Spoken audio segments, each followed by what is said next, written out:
is love on the Queer Family Podcast. Love is love. And that's why it's important what you're doing and what you've been doing. I mean, it seems like anytime you were faced with any kind of adversity or any otherness, let's say, you created something out of it that like educated the masses. And so you're just such a change maker, and it's amazing.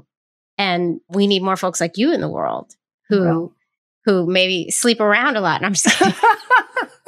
And go naked on age 70 on stages, major stages. Naked.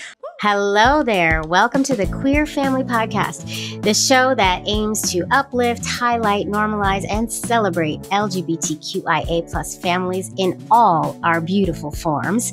My name is Jamie, and I'm your host. And we have a great episode for you today with my special guest, Peggy Gillespie, who has basically spent her whole life educating and doing her best to oust ignorance when it comes to gender, sexuality, race. And it's a good episode. And Peggy is a hippie from the 60s and 70s. And that's all I have to say about that. It's a great story. It's a great story. And before I roll the tape, I do want to let you know a couple of things. First of all, I have to say a huge thank you to our newest Patreoners, Vanessa Fulcher. Thank you, Vanessa. I love you. And Jennifer Trotter. Jennifer, you rock. Y'all rock. Thank you so much for supporting me on Patreon. It means the world to me. And then I have to say one more thing. Have y'all heard about what is going on in Italy right now? Go Google this. Go Google this, because I'm not making it up. This is crazy, and it's really happening. Italy has begun stripping lesbian mothers of their parental rights, like literally taking the birth certificate and taking the non-biological mother off the birth certificate. So they have no legal rights to their children should anything happen to their spouse. Like, this is some crazy SHIT going on. And it's very scary and horrifying. You know, like, if they can do it there in that country, what's to stop other countries from following suit? Here we go. What the actual? I'd love to hear your thoughts on this. Go Google it, look it up. There's articles. It's really happening. And so that's some scary shit. And that's why people like Peggy need to exist. And that's why this shows like this need to exist. There's still a lot of ignorance out there, really a lot. And dumb people. No, not dumb people, just ignorance. There's a lot of ignorance. I don't think anyone's dumb. I think some people are just ignorant. Ooh. On another note, I do have to let you know, it is that time of year again, folks. It is the People's Choice Podcast Awards season. What does that mean? That means I need you, because I can't win this award unless you vote for me. So I need y'all to go to podcastawards.com. Make a little account. Don't worry, they won't spam you. I promise, they don't spam. And then you're going to click the thing that says vote, and you're going to vote for the Queer Family Podcast in the LGBTQIA category, and also the very first category, the best podcast of them all category. We have won the LGBTQIA category twice. If you're a listener, you know this. And it would be great to win again. So go do that for me. It would mean the world. It really would. After you finish this episode, go to podcastawards.com and just vote for this little here show. One more thing that is funny about this episode is, I don't know if y'all know, but recently in New York, Canadian wildfires caused some crazy air for us New Yorkers. And while I was interviewing Peggy, is the day that it really went down. And I recorded right in front of a window. And you'll see, like, it starts out really bright. And as the interview goes, you'll see that the room gets darker and darker and dark. I was looking out the window while Peggy was talking, thinking, what is happening? It looked like the apocalypse outside, but I couldn't say anything because I'm talking to Peggy. But anyway, it's just a fun little fact of what was happening in the interview. So if you watch the videos on YouTube, you'll see. It's really kind of funny.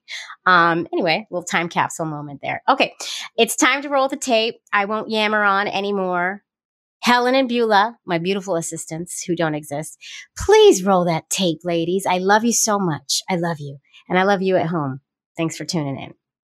Queer Family Podcast. Love is love. Hi, Peggy. Hi, Jamie. It is a pleasure to have you here on the Queer Family Podcast. I am very excited to talk to you and hear your whole story. Well, I'm excited to tell it. Oh, good. And the folks at home don't know this, but we just started the episode and then my internet cut out. So we're starting the very beginning all over again, because that's the beauty of this COVID life we live in, where everybody's using internet to talk with each other. That's right. And even us old folks had to learn how to do it all and keep learning. It's a lot. It's a learning curve. Yes. All right. So let's just dive right in.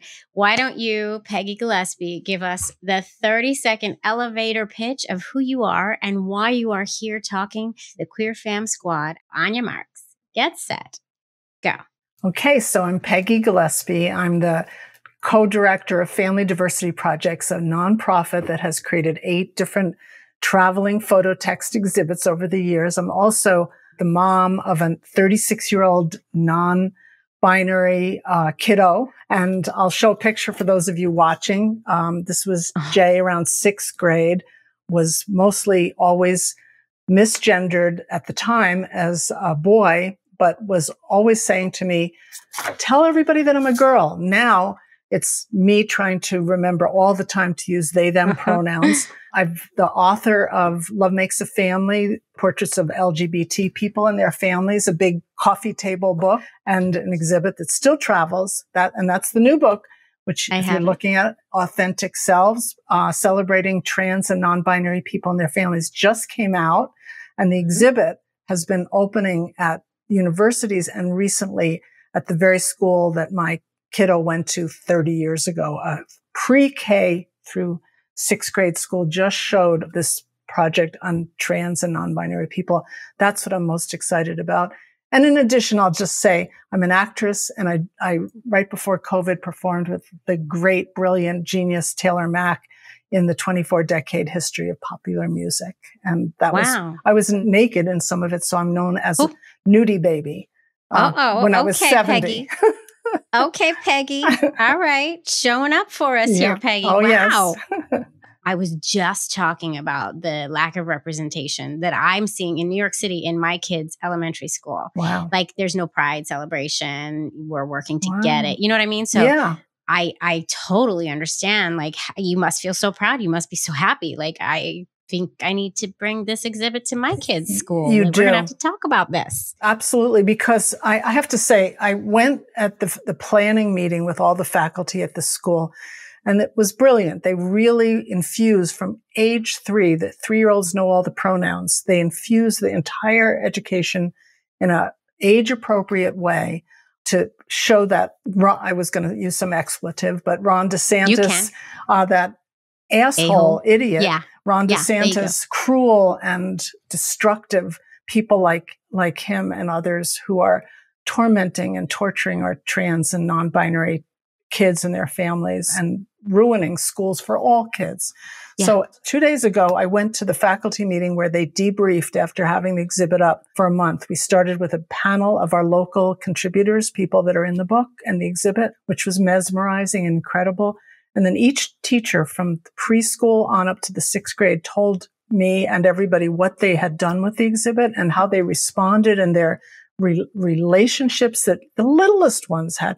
Oh, I have a white shirt too. And, from that level to, why do people, what is everybody's problem? We're all created equal. Remember? I mean, to really deep thinking on this issue.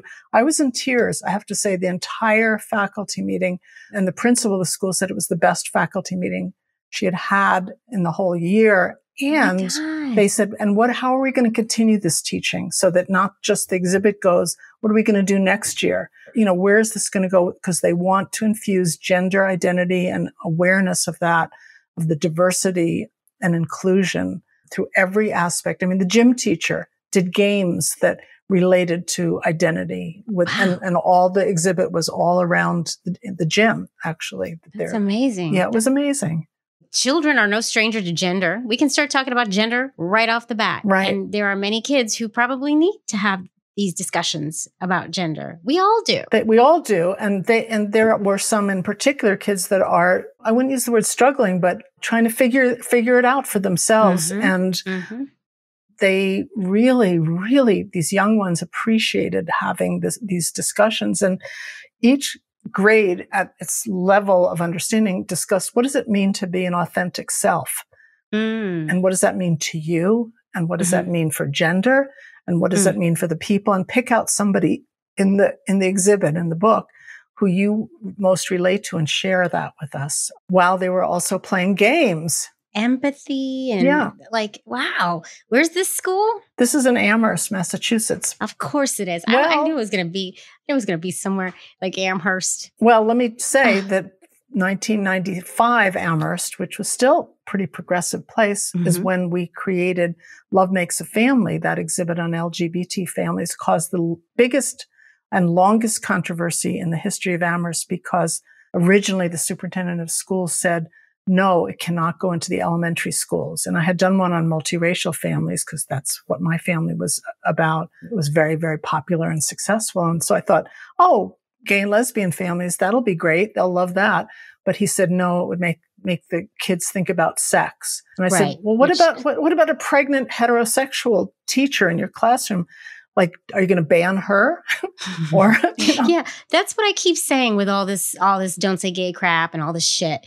Like, where do we draw the line here? This is like a snowball that's just going to keep getting bigger and bigger and bigger until somebody puts a stop to this craziness. Exactly. It's madness. It is. I want everybody to know how they can get the exhibit in their schools for their children and in all the places. But before we do that, and then we'll say that at the end, I want to delve into your story, your personal story, and your family building journey, if we can. Where did it all begin, Peggy? Take us back.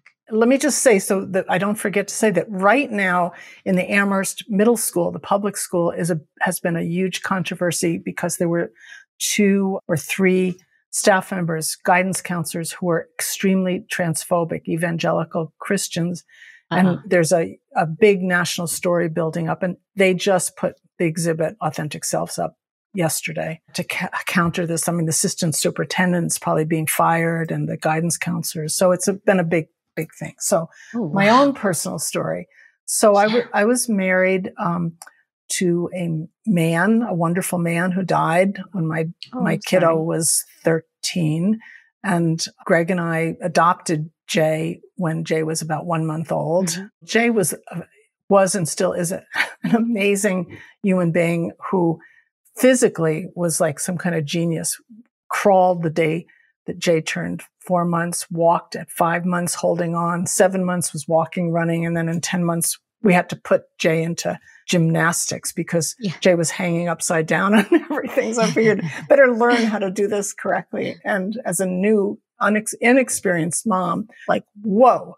So Jay happened to be half Black, half white in terms of ancestry. In preschool, when Jay was 3, Jay's best friend, Amelia, saw Jay's new doll after Christmas and said, what an ugly skin color. It was brown.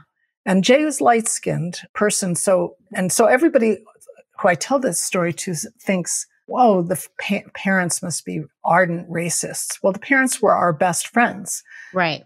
And so I thought, oh my God, I have a lot of learning to do here. I mean, of course, as a white family raising a child of color in an era when the Black social workers were against families like ours adopting because we didn't know enough about racism to prepare our kids for, I mean, it's not like a 3-year-old Amelia was racist. She had just absorbed, it's the air we breathe, that a Black doll was not as beautiful or as good or was dirty in some way. So that's when I looked for a photographer who happened to be Jay's preschool teacher, Gigi Kaiser. And we made Of Many Colors portraits of multiracial families. It went to all the schools in Amherst and public. There was a big public opening. And then I'm a journalist, so I did a cover story for the Boston Globe magazine, Sunday magazine, and featured some of the pictures. And then people started to ask for the exhibit. At that point, we were not a nonprofit. We were nothing. We didn't even know what a nonprofit really was.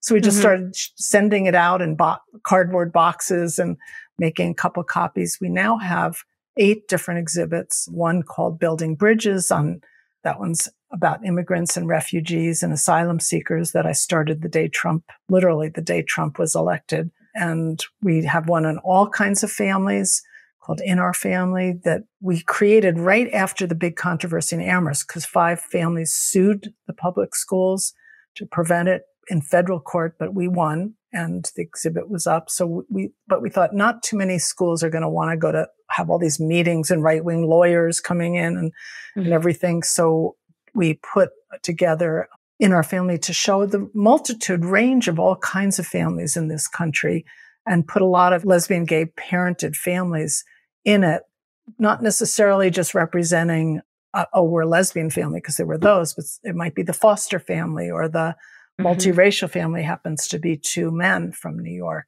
Doug Robinson and Michael L. Sasser, they're now grandparents. Started at a very early time when families were just forming AI, artificially inseminated children. The parents are surrogate children talking about that. But gay marriage was like not even a thing, when we had done Love Makes a Family. So In Our Family was to make it a little easier to get these topics into schools. And sometimes teachers or people that ordered it would say, are there any normal families in this exhibit? And I say, that's actually why we made this exhibit. That very question is, how are you defining normal? Right. And so, whether it's a family, they're all white, 2 kids, 2 parents, man and woman, but they're deaf or somebody's deaf in the family. Does that make them not normal? Or there's somebody with Down syndrome or they're people of color, Anyway, so people would say, oh, yes, of course. And so then, we went on to do one on mental illness, Nothing to Hide. We did one on disabilities that I did with a group of 10th graders, and then one on LGBT people of faith, clergy, to counter the homophobia coming from so many churches and religious organizations of all kinds. And so then finally now coming up to Authentic Selves. And so that's how, my own personal story started the whole journey. And that's why it was particularly moving to see Authentic Selves at the same school my kid had been at when I started this whole journey. And now I'm in a relationship with a wonderful person named Jill, who was a school teacher in New York and Brooklyn and for 35 years and was almost kicked out because she was a lesbian. Oh, really? Yep. Not by the schools, but by some parent groups that came after her at some time. But she was such a great teacher that people rallied and she didn't lose her job. But it was a scary time. And now we're seeing the resurgence of those scary times. Right. It's coming back. Yeah. Which is great. I mean, when I met my wife, she's a teacher as well in the DOE in New York City and has been for many years. When I met her, she was not actually out at school. Right. This was in like 2008 when I met her. It probably would have been fine, but it wasn't something she talked about openly. Yeah. Right. Now she does. Now she's out and it's not an issue at all. Yeah. But even since 2008, you know what I mean? Oh yeah, no, it's, and still we're also living in somewhat bubbles of progressive people. And today actually I heard from Jeanette Jennings. I was telling Jeanette about what happened at the Commons School with the exhibit. She said, we could not get that exhibit into any school down here in Florida because that's where they live. Oh yeah. And I said, we could find some private place or let Disney show it, for example. Right. They showed Love Makes a Family a long time ago. I went down there when they did. Why not let them take the mantle since they're in battle anyway with DeSantis? Right. So we'll see what happens. But Jeanette said it's horrible down there that people are fleeing the state. I mean, it actually brings tears to my eyes to talk about it because I know the amount of suffering that LGBTQ youth are, and particularly right now, trans and non-binary and gender non-conforming youth are facing. Yeah. I mean, we talked about, you adopted your kiddo with your husband. When did this lesbian life come in? Oh. When did that happen? Well, still happening. Right. Even when I was with Greg was an artist, actually a great artist. And he was open, to me having other relationships after many years. So I had a couple with women, very open, didn't make them always happy because, but it was like one of them took us out for our anniversary. I mean, it wasn't a hidden kind of thing. That was after maybe 10 years of being together. And so even before that, we used to go to Family Week in Provincetown with Jay. And because they always wanted we have our exhibit up. One of them, like Love Makes a Family or something. And in fact, we're bringing Authentic Selves, a little bit of it to Family Week in P-Town. And so obviously I got very exposed from my naive putting together Love Makes a Family and having the town fall apart. I mean, mostly people in favor of it, I'll say, but the 5 families that are suing and these big meetings with people. I'm not homophobic, but I'm afraid the exhibit will turn my kid gay. Yeah, right. Or, all that kind of stuff. So gradually after Greg died, some years later, I had a relationship with a woman, and then another woman, I think, and then a guy. As you do. And after that short one with the woman at the end, I was like, I'm done. I'm never dating again anybody. Like, this is not for me. I'm old, getting old. And I was probably later 60s. And then a friend of mine challenged me to go on one date. That was after 4 years. And I was like, ugh, all right. We had that kind of relationship where we had to do, truth or dare. And I looked on Match that day, and usually I would just go, ick, yuck, no, or something. And there was Jill. She had just joined. She had gotten divorced from a woman. And I paid $30, which I say she still owes me. I think it was worth it. I think it's worth it. Yeah. I had to write her a letter. Then I didn't hear for some weeks, and she wasn't checking. She forgot she had joined. And then finally she looked at my profile and, oh, she's pretty cute. She looked like a hippie, or something. I had little flowers in my hair. And we met after a month on April Fool's Day, and we've been pranking each other ever since. So I love that. 6 years. That's amazing. Yeah. One date. One date. That's all it takes. Hey, we are the queens of U-hauling. Let's be real. That's true. And it didn't take her too long to decide to move from, she had left New York City and was in Rhinebeck for 10 years and then moved to Northampton. I'm like, this is like a joke. The U-Haul thing. I said, not together. I never thought I'd ever live together with another human being. I need my own space. And I still have my house nearby that I rent out, but I'm COVID and a little bit before that started to live together in the house she bought in Northampton. That's great. Yeah. Other than the fact that she's a clean freak, and I'm sure she'll hear this, that sometimes, it's like, oh my God, I just want to go back to my neat but slightly messy house in Belchertown. But, living together has, it's been a good teaching for me that it's possible to do with a nice and good person. Oh, I love that. Oh, I have a question for you. Yeah. Yes. I came out in like 2000, right? It was like you were gay, you were bisexual. Like those were the choices, right? When I came out as a queer person. You're a little older than me. Not much. Much. Not much. I think it's a wonderful thing that we have all these identities now. But like, how do you identify, and what's your take on these identities and, from a seasoned point of view? Okay. Well, of course, I would love to see all of this, as I always wished for all of our exhibits and family diversity to become obsolete. Like, who cares? Nobody needs to be, marginalized for anything. So I'm not big on my own labels. I mean, I guess you would have to say I've lived a bisexual life in terms of having been with many men for a long time and grew up in the 60s. What can I say? Drugs, sex, Rolling Stones, blah, blah, blah. Janet Joplin, I think one of my first crushes, though I don't think I was aware of that. I mean, I grew up in San Francisco in the 70s and 80s, so I know a lot of ex-hippies. I'll tell you that much. Right. Well, I guess I'm not so ex. If you saw they're on tie-dye still. Yeah, you never are. You're always a hippie. Once a hippie, always a hippie. That's true. Right. It's all my aunties, all my parents' best friends. And I lived in the Haight and Berkeley for a bit. Was studying at American Conservatory Theater, and I was at Smith going out there for study things. And I'll just say, when I was at Smith College, which was in the 60s, if you were a lesbian, you would be thrown out.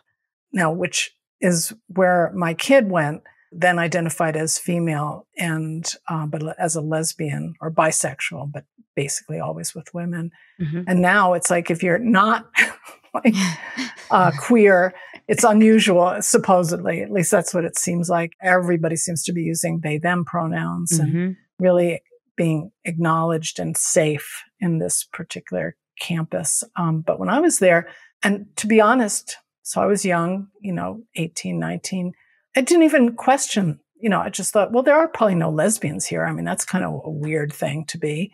We grew up in such a little blinders in New York City, and I grew in Tenafly, New Jersey is where I was living when I was growing up. And, I didn't even question it. Of course, I later found out that a lot of my friends at Smith were lesbians having secret relationships. Of course, that are girls. Right. But then I wound up having a couple group experiences, again, 60s, little, drugs helped along the way. And I remember the first time I was with a woman and a man, and actually 2 women and a man. I don't know if this is what you want. This is amazing, Peggy. I love this. This is amazing. I keep going, please. All right. So I remember thinking, I had been attracted to the guy, and it was one of my best friends had met them or something. It was at NYU, and he was a professor or something. This was his girlfriend. Well, she was beautiful. And I had never thought about being with a woman. And by the end of that night, I was like, whoa, I was wrong about all this. I'm much more attracted to her than him. And it was really, I can still remember that feeling of the softness, of a woman's body, and just not having known, never having done anything but hug my friends or something and never thought about it. So that kind of opened this closed mind. So I didn't really come out as anything. And now, I just would say I'm a person who seems to fall in love with people for who they are, not necessarily the gender, although I can't imagine being with a man again.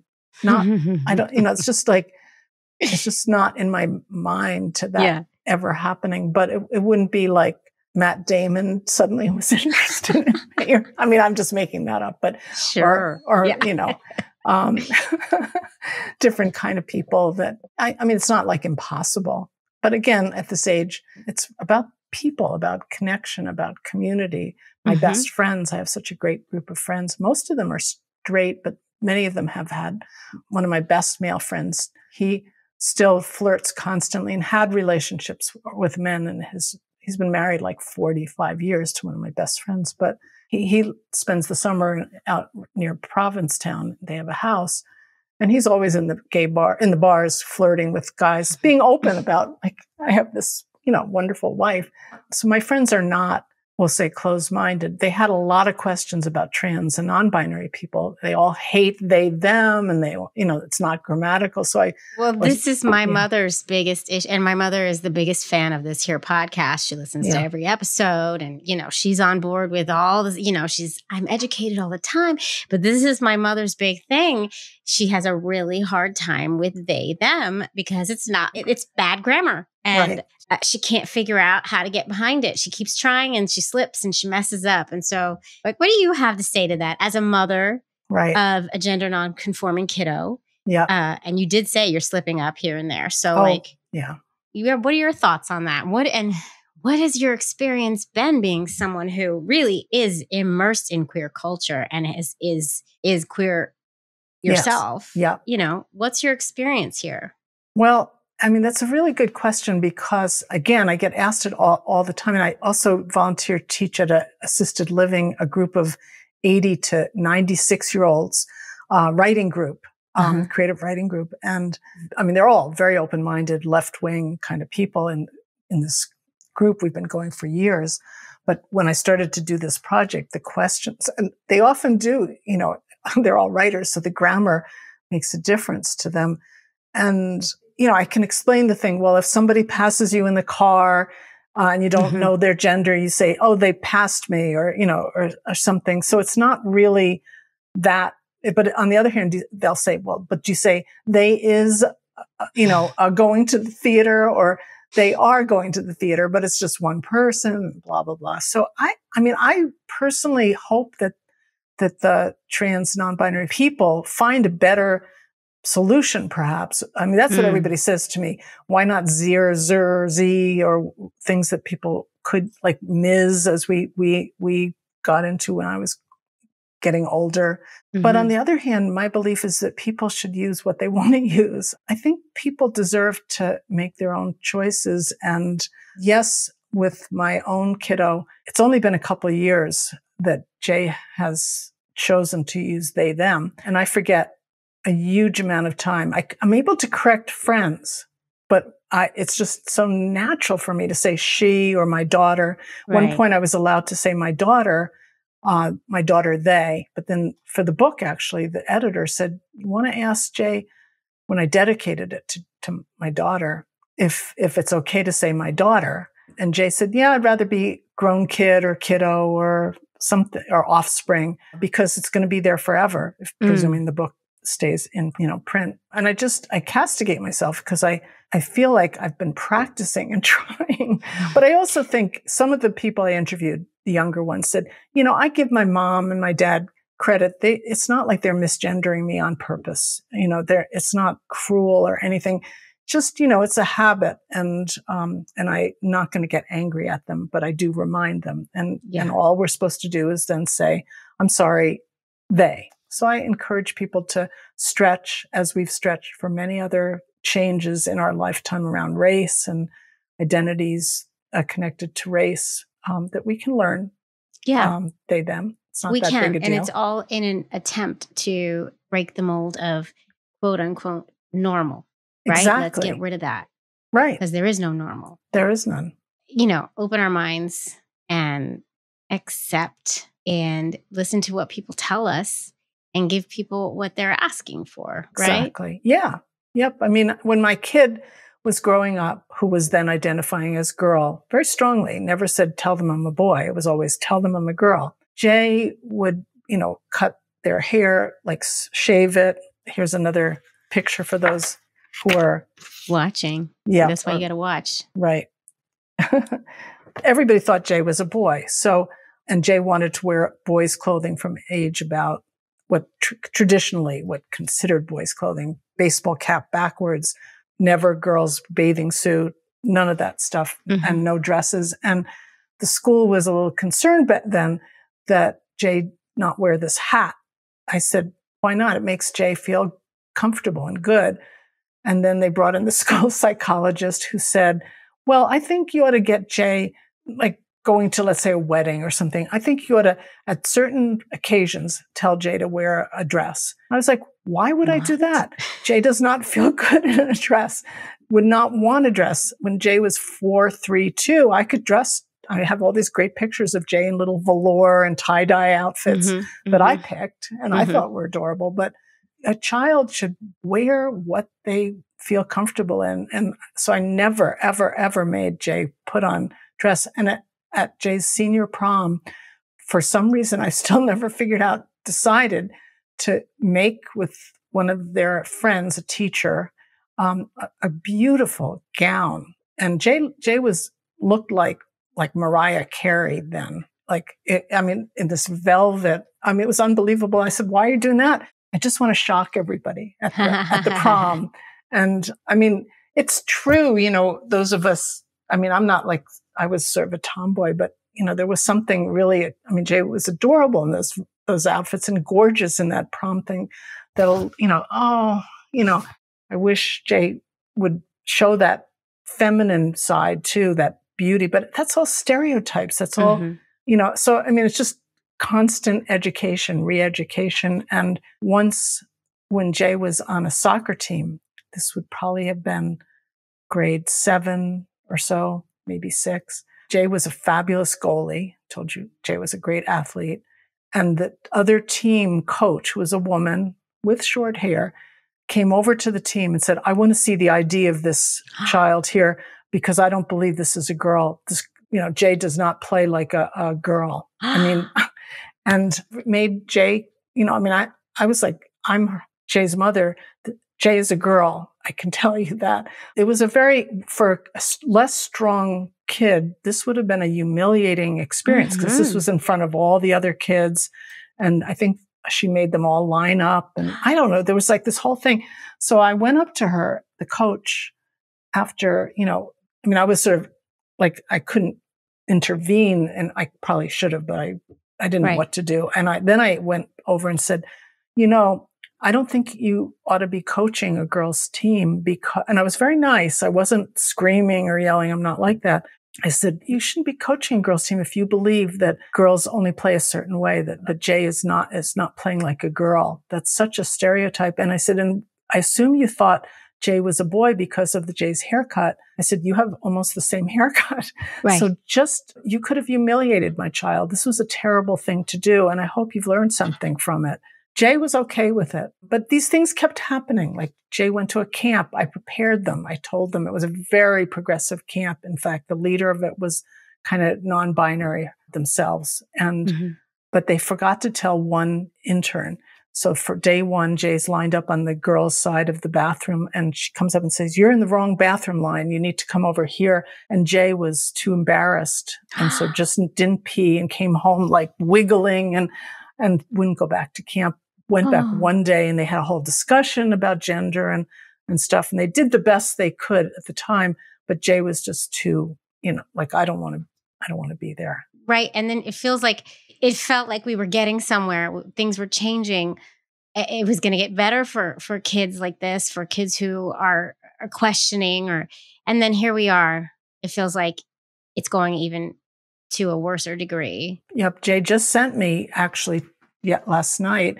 Human Rights Campaign came out with a statement saying that this country is dangerous for LGBTQ people. A travel advisory. Right. Yes. And Jay, being down in DC, is quite aware of the dangers also as a perceived Black person. And I mean, not just perceived as a multiracial person, but often perceived as a Black male.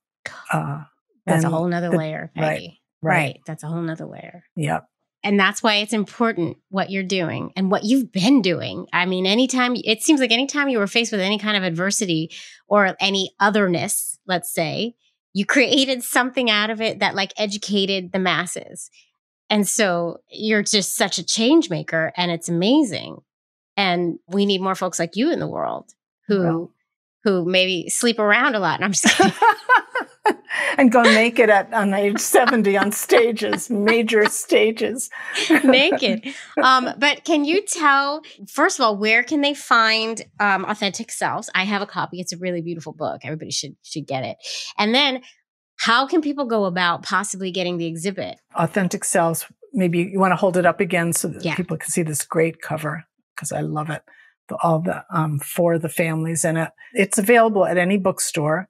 Of course, I'm in favor of independent bookstores, getting your local bookstores to order it. Of course, you can get it through Amazon. If you get it through your own bookstore and you can put a great review on Amazon, that always helps. Right now, we have about 6 5-star reviews. So getting 1,000 of those would be great. Go in there, everybody, and put a review in. And I would love for people to get an extra copy, or many, if they have the money, to send copies to whether libraries or schools or legislators anywhere in the country. Send one to their house of worship, bring it, there's a lot you can do with it. If you can afford to get a bunch of them, send it to let's say the Florida legislature, a bunch of them. Authentic Selves. And then the next part is celebrating trans and non-binary people and their families. I don't know if you said that, but it's all picture form. It's gorgeous. It's beautiful. Yeah. Yeah. I mean, there were great pictures, that photographers from all over the country and incredible individuals. And hopefully I will be interviewing a couple of the folks in your book as well. I'm actually in talks with some of them. So I'm very excited for that. Great. They're wonderful. And the exhibit, it premiered at Purdue University. I mean, no, it's Penn State, but it's going to Purdue out in Indiana. Some at Los Angeles site, the San Francisco Public Library, the James Hormel Center is going to bring it. Getting bookings from PFLAG groups all over the country, and tours can be arranged. So we had to make 4 copies, or making the 4th copy of the exhibit. They have about 20 photos. I might as well say this, we desperately could use some funding as a nonprofit It's tax deductible. We've been looking forever for that endowment person who's going to say, this work, especially after seeing what happened in the school the other day, somebody ought to endow this work, because we never turn any venue down based on finances. So your small little house of worship in Ohio and you want the exhibit and you have no money, we'll even pay for the shipping. We ask people to pay, shipping is about $300 round trip. We ask them to pay that if they can, and then to give us a donation. Some places, Mayo Clinic once gave us $5,000, big universities, $2,000, small school, $100. So we rely on those as well as trying to find grants and donors. And we do an annual fund. But they can go to our website, which is easy to remember. It's Family Diversity Projects with an S. Doesn't matter the capitals or not. FamilyDiversityProjects.org. FamilyDiversityProjects.org. Or they can email me at FamilyDiversityProjects@gmail. And that will go in the show notes so people can find it, so that it's go look there. And if somebody like me who wants to get it in their child's school, what do? We just reach out to you and tell you we want it in our school? Yeah, that's exactly what happens. And then we have to make sure it's okay with the school.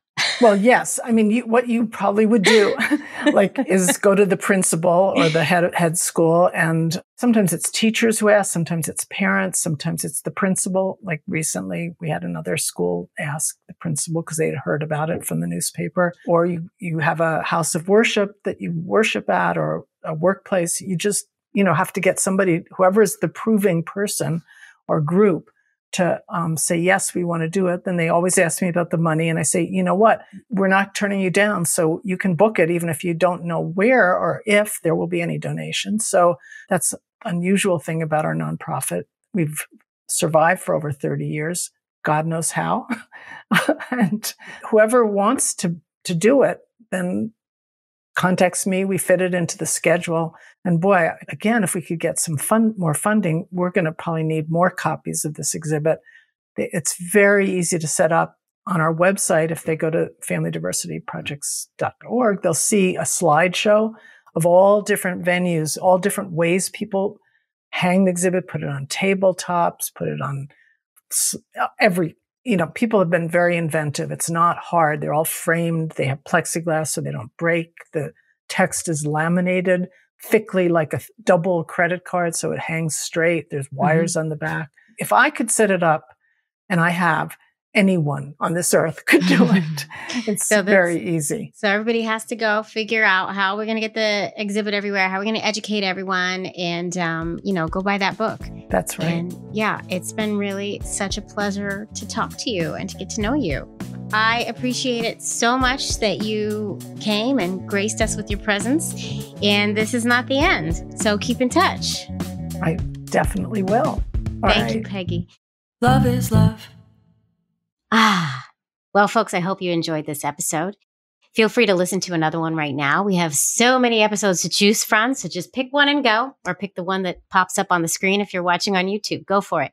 So much beautiful goodness out there. Listen, this might be your call to action. If you've been thinking about, oh God, she hasn't told my story. I want to tell my queer family story, or I think this story would really resonate with the audience, but you haven't gotten the courage to do it. This is your call to do so.